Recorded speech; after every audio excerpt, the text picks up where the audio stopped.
Hey, we're out here standing on one of our most recently completed roof installations here in New York. And here are a couple of things to look for to know when it's time to replace your roof. So the number one most obvious thing is when you notice water spots on your ceiling or actual leaking water. That's an obvious major sign that it's time to replace your roof.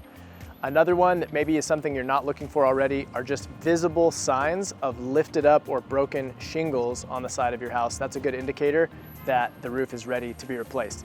Something that's really key to the way we replace roofs here at Addicts is we aren't just interested in replacing the top layer of shingles or the top layer of roof. We're also looking at what's underneath that layer to ensure that everything is going to be completely finished and stable and keep your home secure for many, many years to come. So if you're interested to see if your home is eligible to get a brand new roof for no money out of pocket, just click the link below and one of our team members will be in touch.